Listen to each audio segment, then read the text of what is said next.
what exactly is a career strategist and why do women in medicine need one more than anybody else? So, I'm gonna take you back to when I was in college. I was in an organic chemistry class, and there's a lot of pre-meds in that class, okay? And so one of the things that we talked about was, what we wanted to do, what field we want to go into, and all of that. Um, you know, Residency, specialty, surgery, whatnot. And so I remember having this one guy in my class, and everybody's like, "Oh, I want to do internal medicine. I want to do family medicine. I want to do plastic surgery." I wanted to do something surgery. I didn't know what specifically. And this guy says, "I want to be the chairman of the medicine department in this one specific hospital, in this, one specific university." Like, he knew to that level of detail what exactly he wanted to do with his career. Okay, 20 years. He was in his 20s, and 20 years down the line, he could see where he was going, what his career was going to be like. And I am a, first generation here in the US. I have family members who are, doctors back home. I had an aunt who was a doctor, but here in the States, I was the first one. And so I'm thinking, okay, I know pre-med classes. I know you have to take the MCAT. Then what, right? Interview process, medical school, the whole, matching for medical school and matching for residency. I don't even have that information. Okay. And so this guy had an entire career plan ahead, 20 years ahead of time. And I'm over here, navigating blindly and figuring out step by step. First, as a, first generation, and then I get into medicine and I figure out, okay, there are things that are a lot more difficult for me. I'm in an interview for medical school. I'm being asked about my hijab. I'm interviewing for residency. I'm being asked about family planning. Are you married? Do you plan on getting married? Are you going to have children? And so there are all these barriers and, challenges within the workplace I don't even foresee. And when I meet them, when I get there, I don't even know how to react. Okay. So this is where career strategy comes in. And so, what exactly is career strategy? Career strategy is, knowing the system that you're walking to ahead of time, anticipating the barriers, like basically having a roadmap for your career, knowing where you're going to meet obstacles, and being prepared to face them head on. Okay. So, what is the difference between a career strategist, a career coach? There are a lot of career coaches and mentors, right? So I've had a lot of people ask me, why don't you do mentorship? There's a difference between a career mentorship in general, career coaching, and career strategist. And I'm going to tell you exactly what that is. And so a career strategist teaches you what the system is. Okay. Career strategist will teach you how the system actually works, where you fit into that system, the culture of the workplace, the hidden curriculum, things that you're supposed to follow that you may or may not know, right? I had no idea being in an interview, being pregnant, that was an issue, right? I knew it was going to be challenging, but I didn't know that it was going to get in the way of me advancing my career. A career coach tells you how to cope. Okay. Career coach tells you, hey, we know the system is challenging. We know the system is unfair. How are you going to cope with it? So, one of the things that they do is they do personality tests, right? There's something called an Enneagram. And they have you take these tests to figure out what kind of personality do you have? How do you face these challenges? How does your personality deal with this? And so a career coach will tell you, yes, this is challenging, but it's all in how you respond to it, right? How do you cope with it? How do you respond to it?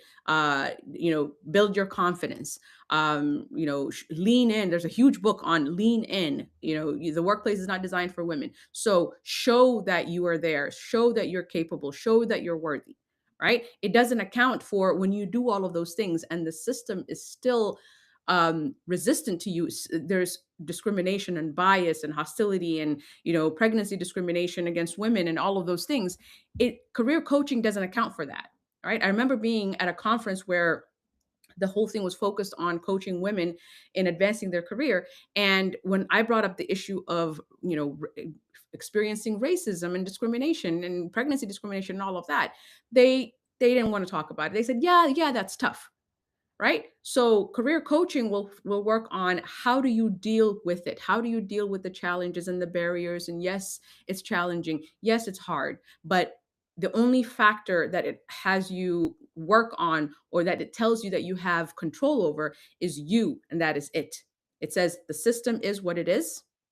The system is completely, unchangeable. How you react to it is what makes the difference. And now, how does that differ from a mentor? A mentor is a great thing to have, someone ahead of you, who has experience.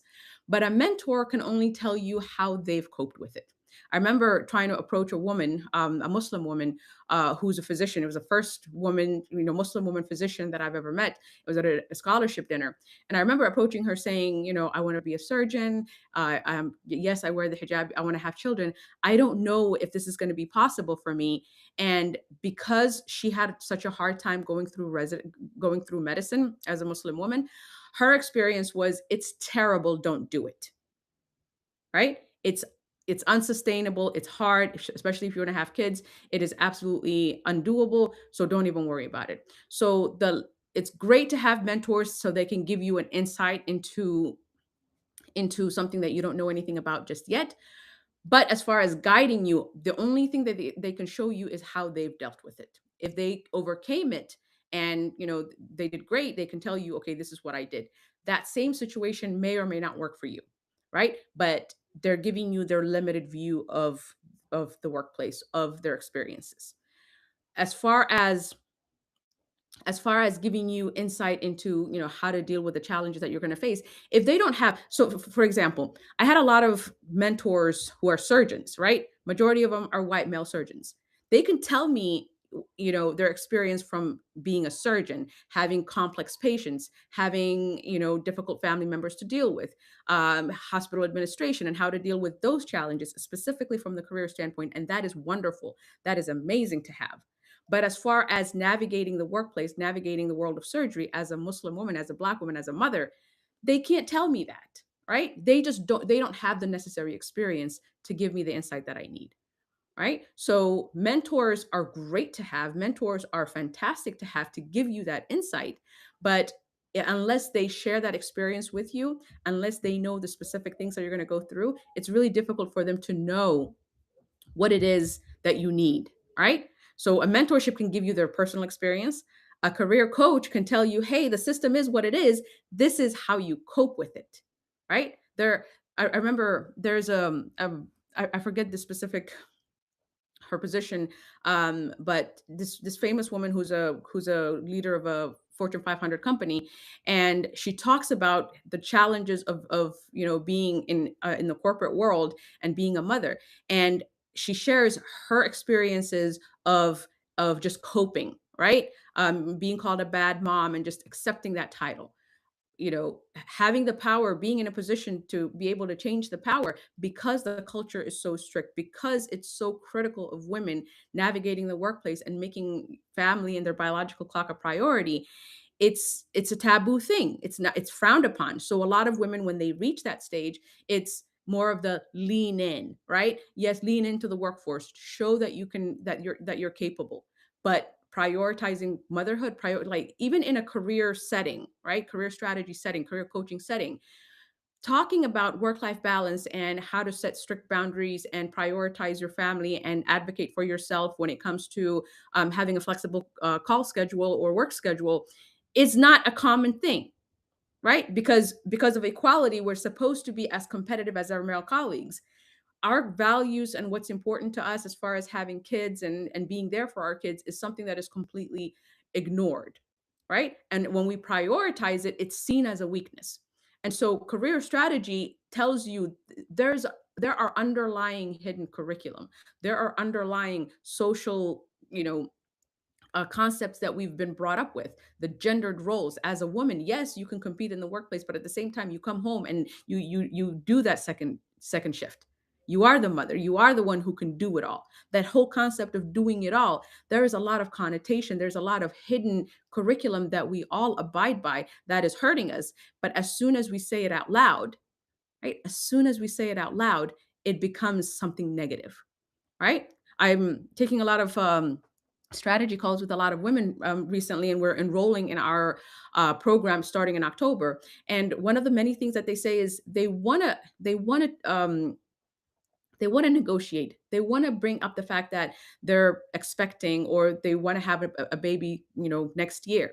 But they're scared to death to bring up that topic and have that conversation in a professional setting because of the potential backlash. And sometimes that backlash is out in the open, and they just say, no, that's going to be impossible. How are you going to work and have a kid? And, we need people, blah, blah, blah. And other times they are, supportive and smiling publicly, and behind the scenes they say, nope, this is not doable. And you lose opportunities because of that. Right? So career strategy, and a career strategist will tell you this is the reality, right? We got to stop keeping our heads in the sand. That is the basis of everything we do at Defiance Academy, is to defy this expectation that you know that you don't have a biological clock, that motherhood is not important to you. Yes, it's important to you. Ignoring it and being competitive with people who have completely different physiologies does not do you any good, right? We think, oh, it makes us more competitive. I can delay childbearing. Like, the whole concept of egg freezing has become so popularized, right? Why is egg freezing becoming a thing? Right? A lot of major companies are offering it as an incentive, as a workplace incentive, instead of giving you flexibility, instead of saying, hey, how do we make it easier for moms to advance their careers and at the same time, grow their families? No, we say, you know what? If you freeze your eggs, we will pay for it. It's about 10, 20, $30,000, but you stay in the workforce and you make them more money, right? There's hidden agenda behind all of this. There's hidden curriculum behind all of this. And unless we understand it, unless we know where that's coming from, we're going to continue making decisions that are detrimental to us, that don't advance us in our careers, and we eventually end up trying to do both and burning out. Okay? So that is where career strategy comes in. Women, so now we're going to talk about women in medicine. Why do women in medicine need career strategy more than anybody else? Okay. The simple fact is, medicine is not designed for women. The culture of medicine is not designed for women. It's not designed for motherhood. It actually punishes motherhood. Okay. We've seen this over and over and over. And the statistic is, there's a study done, it just came out May 2026, printed, published in the Permanente Journal. And it is a review of AMA database. Physicians who have left the workforce, women who have left the workforce, have spent an average of about 9 years in practice compared to 12 years with men. Okay. Women are leaving the workforce much faster. When they get into practice, it takes about 6 years. So you build this practice and you build your medical career for over 10 years. Okay. You build it for over 10 years. You practice for about 6 years. And then at that time, you're either going part time or you're leaving the workforce.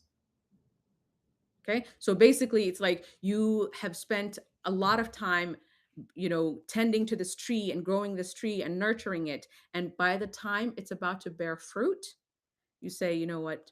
This is too much. I'm done. And then you leave. You never reap the benefits of the hard work that you've put in, the time, the money, the investment, the energy, your youth, right? We give our youth to pursue medicine, right? So and I had a group say recently, some of our institutions provide coaching, right? They provide physician coaching. We're coached out. Yes, because what does coaching do? Coaching teaches you how to cope better with the environment, with medical culture the way it is, right? Where motherhood is not prioritized, it's punished, right? It delays you, there's no flexibility, right? Your liability as soon as you get pregnant. I overheard this conversation recently. Two women, not even the men. Okay, two women having a conversation about, oh, so and so is pregnant. Now everybody's schedule is messed up. We never account for and plan for women prioritizing their motherhood, even as fellow women in medicine. Okay. The first person to call me selfish for getting pregnant in residency was another woman. Okay. We have been so conditioned to see it as a weakness. We have been so conditioned to see it as, selfishness. You prioritizing your values and your motherhood and your biological clock is a detriment to other women, right? Instead of, banding together and saying, this is not helpful for any of us. This is not good for any of us. How do we speak up and how do we say enough is enough? How do we create a, more stable environment for all of us to thrive? No, we've been conditioned. This is the rule. Nobody prioritizes this. You delay as much as you can, prioritize the career, and if you prioritize anything else, you're not committed. You're a liability. You're not a team player, right? So this is the culture of medicine. This is what the idea that has been ingrained in all of us, including women. And so it is extremely important for us to implement career strategy. Okay. We can learn about it, but it's the implementation that's going to be very important. You have to know the system that you're in, why it works the way it works. What hidden curriculum are you following inadvertently? What hidden rules are being applied to you? Unless you know that, you're just navigating blindly the way I was. Okay? And so what does working with a career strategist looks like or look like? What it looks like is learning all the terrible career myths that you're following and learning not to follow them. Okay, the whole idea of doing it all and being a superwoman and working hard, improving yourself and hoping that you're going to be recognized. Those are all coping mechanisms that we've been taught to navigate a system that was never designed for us, right? Working hard, working twice as hard, proving yourself over and over in a system that is just going to move the goalpost. I've had this happen to me, and I think I've shared the story multiple times. I became double board certified surgeon, had 6 children. I was told 6 years prior, this is impossible. When I did the impossible and had more kids, I had my resume thrown across the table and was told, you've accomplished nothing, right? Working hard, improving yourself only works when your hard work is actually recognized, when your hard work is actually respected and acknowledged. If it doesn't, the goalpost keeps moving. So working with a career strategist is understanding this hidden curriculum and keeping yourself from doing all this unnecessary work and knowing what specific moves will move my career. What specific strategies, what things do I have to do that will move my career and what things are going to put me in a trap where I'm going to do it and I'm not going to reap any benefits from it. Okay? And that so you stop doing all the things that career myths have taught you, right? That hard work is going to be recognized, right? That meritocracy is a thing. It's not a thing. That's a whole nother debate, right? You learn all of this. What actually happens in the workplace? What rules actually govern the workplace? Once you learn that, you unlearn all the myths. You learn what actually moves the needle. Okay. And once you know that, then you can make better plans, right? Instead of navigating blindly and hoping that, you're recognized and, the world is a fair place and, there's sunshine and flowers everywhere. You're going to learn, sometimes there are sunshine and flowers, sometimes it's stormy, right? And how do you prepare for that? So that's what career strategy will give you. Now, last question. Actually, no, a couple more questions. When is the right time to get one? So I have a lot of medical students messaging me, and I think it's great. I think it's absolutely fantastic to get started as early as possible. But the people who need it the most right now are women who are struggling with burnout, women who are contemplating leaving the workforce. Okay. So the average is you spend 10 years building a career, and within 6 years, you're burning out and walking away. So career strategy is extremely important before you throw away this career that you spent 10 years, hundreds of thousands of dollars, all this time and energy, your youth. You've spent a lot of time and energy building this. Before you walk away, learn, why you're in that situation. I think that's extremely important. If you're in medical school and you want to learn strategy, that's actually the best. Okay, that's the best time before you go in and you burn out, because that's how we normally learn it. How we normally learn the system is we walk into it. Like, it took me 10 years to learn this. If you want to know the truth, it took me 10 years to learn the system and how it actually functions, because we all stumble through it, right? We're all in our different silos. Everybody thinks they're the only people going through this. Absolutely not. I've been doing this work for 6 years, and I've worked with women from, across multiple fields. We're all going through the same exact thing. The workplace, across multiple sectors, across the globe, it's all designed the same way, right? But medicine specifically has a culture that is predictable, right? That you can strategize for, right? That it's pattern recognition. So medical school is the earliest that you can actually get started ahead of time. And so by the time you're in your rotations, you're in residency, you're picking out, what practice you're going to go into, you are that much more prepared. Okay, you're not navigating blindly. It's so the sooner you start, the better. But the people who need it the most right now are women who are on the verge of walking away. If you are burning out, if you're a woman in medicine and you're having a difficult time balancing your family and your career, and you're having a hard time advancing, there is an option for you to do it not the hard way. Okay. If you strategize, if you learn how the system actually functions and why your hard work isn't paying off and why you're burning out, you can learn how the system works. You can get strategy on your side, and you can save the career you spent a lot of time and energy building. Okay. So what does this mean for you right now? We are enrolling in our next cohort in October. Okay. It's 30 spots. I think we had 6 people sign up already. I think we have 2 more pending, so it's gonna be about 28. So we have about 22 or so spots available. If you wanna sign up, for this career strategy, it's an intense cohort that we're doing for 4 months. Okay, 4 months, you're gonna unlearn everything that you've been taught, learn an actual strategy, and then you're gonna actually plan your career, your specific situation. You're not gonna learn, some random, okay, this is theory. It's application. You apply the strategies that we learn, you implement it, you come back, you share, you strategize some more, you go apply some more, come back, strategize some more. This is a lifelong process. It took me 10 years to learn. It took me another 5 6 years to document and write it out and teach it. Okay. It took me, another 5 years to document it, write it out, teach it, reiterate it, teach it some more. I just, wrote a whole thing on it. And now, we're implementing it some more, focusing on women in medicine.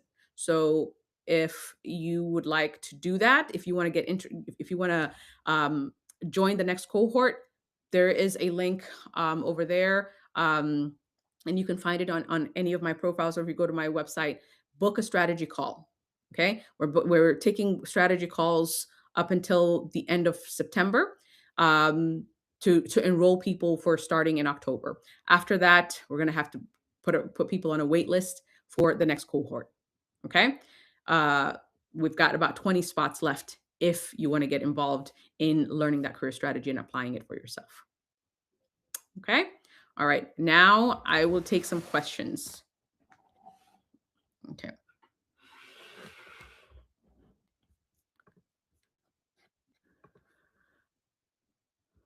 All right. I'm on Instagram. Let me see if I have any questions here.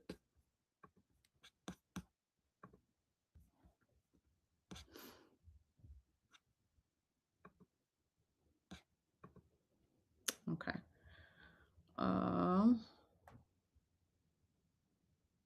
all right. I don't know if I can scroll that far back. Let me know if you guys have any questions. You can write it down at the bottom. Okay, Daphne says, Assalamu alaikum, Dr. Ghali. I'm sorry if this is off topic. Feel free to ignore this, but I've been following you since I was a sophomore in college, and my first introduction was in a podcast. Yeah, I've been on this for some time, where you talked about the challenges making it where you are now as a Somali brother. You've been an incredible inspiration for me. I'm now MS4. Congratulations. Share my sincerest gratitude. You're absolutely welcome, my brother. Mashallah. Congratulations on making it to medical school. Good luck in residency. What if you can Write it. What are you going into? What are you applying for?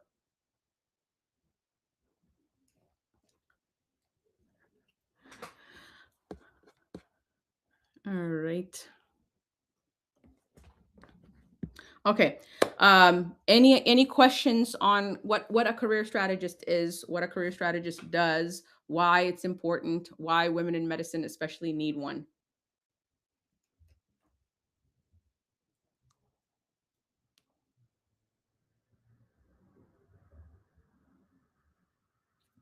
Mhm.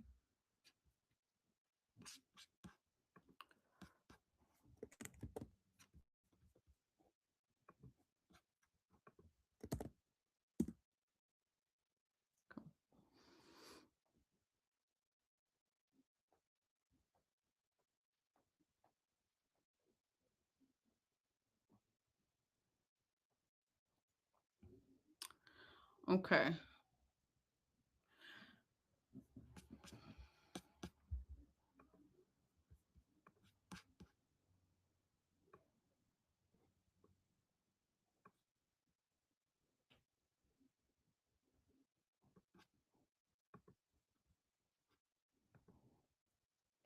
Okay. I have, I think, about 5 minutes or so to hang out and answer any more questions that you guys have. I'm going to go over a few that were sent to me. A lot of the questions were, you know, when do you discuss family planning, whether it's in an interview process, for residency, for getting a job? And I'm going to tell you guys a story. I think this story kind of illustrates the importance of strategy that's different from mainstream advice. So mainstream advice says there are laws to protect you, right? There's a law within the U.S. that in interviews you're not supposed to be asked about family planning, right? It's protection against discrimination for pregnancy, family planning, and all of that. You're not supposed to be asked, and if they do ask, you can sue. But what comes of it, how successful those are, it's not that successful, because discrimination is one of the most hardest things to prove. And so it's murky, right? So the question is, when you're interviewing and you're trying to figure out if the place that you're applying to is a good fit for you, should you bring up the fact that you're either pregnant, planning on having children, um, or should you be offended if they bring it up? What is the right answer? Okay. I have a completely different take on this than most people. And it's because of my lived experience. So I had someone approach me, wanted career strategy, and I tried to talk her through, how to pursue it.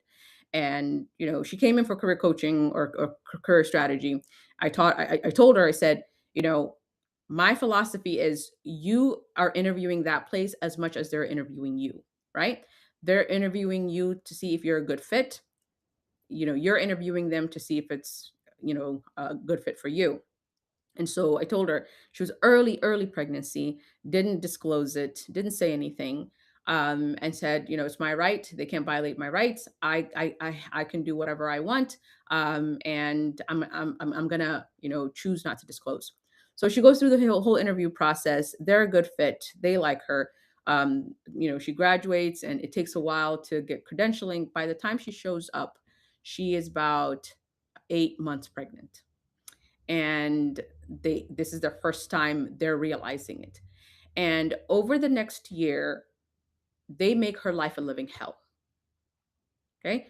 They do everything they can to make it impossible for her to stay there, to the point where the following year she's looking for another job. And she comes back to me and she says, I can sue them, I can do this, I can do that. And I said, okay, review everything that has happened.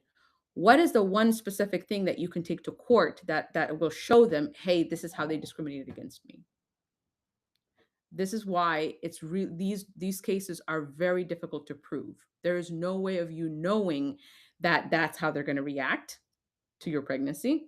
There's no way of you, being able to prevent that. unless you are strategic about it, unless you are proactive about discussing these things. And how you bring it up is also very important, right? There are people that are confrontational and abrasive and this and that, and it backfires on them.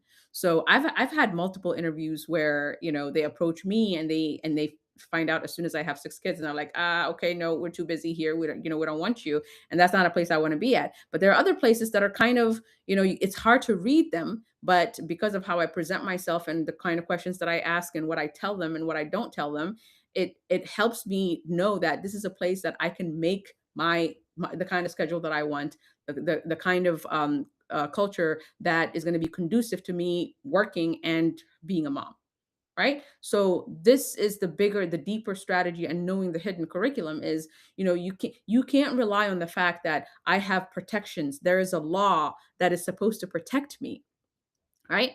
There are a lot of laws that are supposed to protect you, but those laws are broken every single day.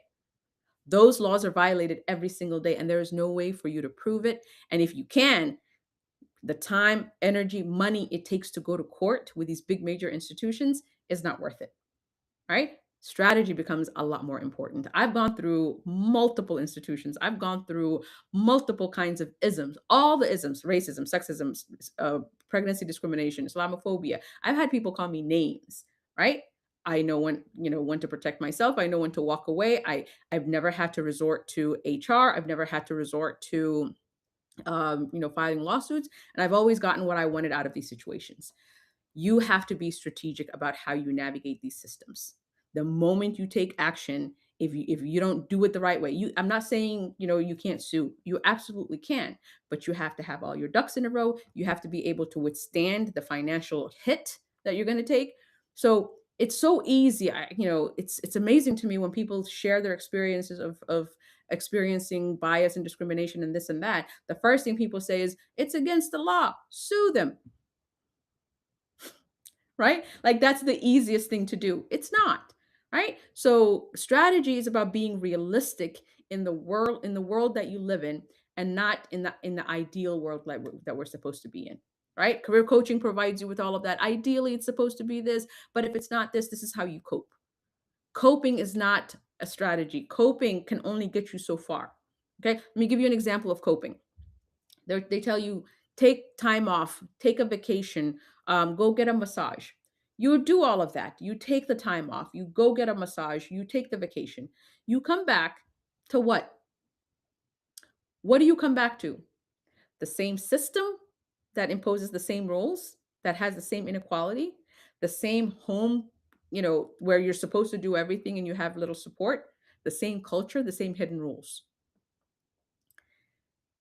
Coping doesn't change the circumstances. Career strategy does.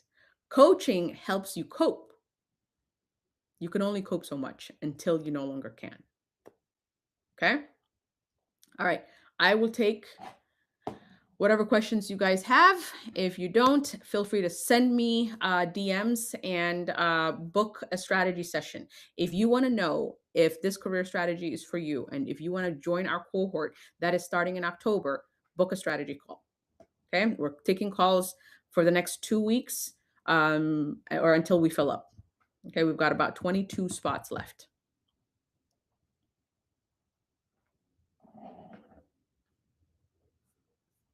Okay, I think I'm going to end that. I don't think I've seen any other questions. Are there any women in medicine here? If you could just give me a thumbs up. Let me see who is here. Okay. And if you're requesting to join me for a discussion, wait, send me a message or write a comment.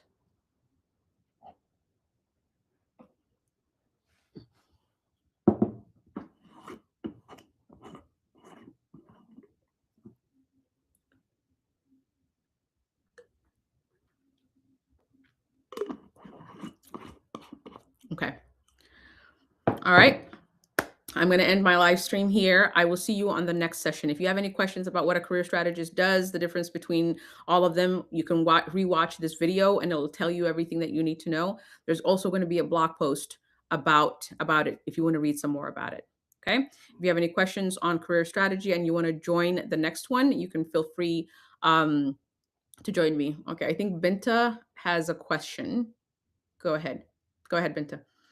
Okay. Urfa says, "Hi, doctor. I'm tired of studying. Got any tips?" S- Uh, I don't know. Can you specify that? What do you mean you're tired of studying? Like you don't want to study anymore? Yeah. Um, so as much as productivity and study habits are very important, I don't do those. I don't provide that kind of strategy. There's a lot of information on that. If you go to YouTube, there's a lot of information on productivity and study habits and all of that. What I do provide information on is strategy, how to navigate a world that is not designed for you, how to navigate a career that is not designed for you and that punishes you and your values. Okay, that is something that is not available to us. That is not something that's available to many women. Okay, so study habits, motivation, there's plenty of information on that. Okay, you YouTube that, you'll get hundreds of emails or hundreds of videos that you can watch on that. Right? I don't teach medicine. I don't teach surgery. Why? There's gazillion books. There's textbooks. Knowledge is accessible to us. Knowledge is free and available to us. Right? What isn't available is knowing the system that we're walking into. How do we not burn ourselves out and sacrifice our youth, our health, our time with our family, all this time to a career that is not going to be fulfilling. Okay. That is my goal. That is what I focus on primarily. Study habits, medicine, there's plenty of data. Okay. Have to do this privately. Okay. Binta, if you want to do that, so if you want to do that, book a strategy call with me. If you don't want to ask questions publicly, book a strategy call and we can discuss that. Okay, that's one of the things that a lot of the challenges that women face in the workplace. Sometimes it's sensitive, right? You're dealing with a hostile boss, you're dealing with discrimination and bias, and it's very sensitive. One of the main services that we have is, in addition to learning the career strategy, learning the content, is we have strategy sessions where we actually learn strategy and we apply it, and you learn from other people's experiences. And then on top of that, we have confidential office hours. These confidential office hours are not recorded, they're not transcribed, they're not saved anywhere. It's a maximum, I think we have 20 people that can come. So 20 people come, you share your experiences. Everybody learns from everybody else's experience right there and then we're done. It's not recorded, it's not transcribed, it's not saved. And that for us is for our community. I've been doing this for 6 years. It is one of the most popular services that we offer because of the fear of discussing things. Like, here I am teaching you guys about what career strategy is and why it's important. And the people who want to ask me questions don't want to do it publicly because of how sensitive things are. I've given these lectures at major institutions where I talk about hostility in the workplace. Medical students who invite me, residents who invite me, talk to me about these things, privately. As soon as I'm presenting in a public forum and we're learning about it and we're strategizing, nobody wants to say anything because of fear of backlash and fear of retaliation, right? And so even people in positions of power, deans and assistant deans and faculty will tell you, and I've had these conversations with many of them, will come to me privately and say, everything that you say, everything that you talk about, bias and hostility and backlash, that is going on over here. But if I, as a faculty member, say this out loud, I could potentially lose my spot, right? So one of my principles in why I created Defiance Academy is, this work has to be done outside of these institutions, right? The moment you're trying to figure out how to fix a broken system and you're inside the system, you're setting yourself up for backlash and retaliation. So this work has to be done outside of the institution. I've given multiple lectures in these institutions and I don't see the needle moving at all. right? So I tell them, if you are guys are going to do that, have your students come and join me privately, pay for them privately to learn from me. Otherwise, there's no point in me teaching this, and you're not, you know, we're just going to set them up for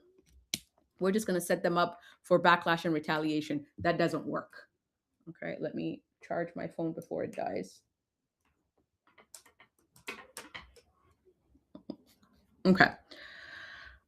So this is part of how the institution is set up. Um, this is part of the hidden curriculum that we're talking about. Openly, people will say, "Oh, we want to teach, right? We want it to be open to that we are addressing these issues, that we value diversity, we value safety and speaking up, and this and that." In practice, doesn't happen. Okay, in practice, it does not happen. Okay, so this is why the work has to happen outside of institutions, and the work has to be done by you. Okay, these institutions are not going to change. Right, it's taken a long time for things to change. They're very, very slow. Okay, there's no point in waiting for systems to change. All right, very good. Let me I'm going to be signing off in a little bit. If you have any questions, send me a direct message. We'll determine if the strategy room is good for you, or if it'll work for you or not. If it will, I will let you know. You can book a strategy call. If not, I'll send you free resources. Okay. All right. I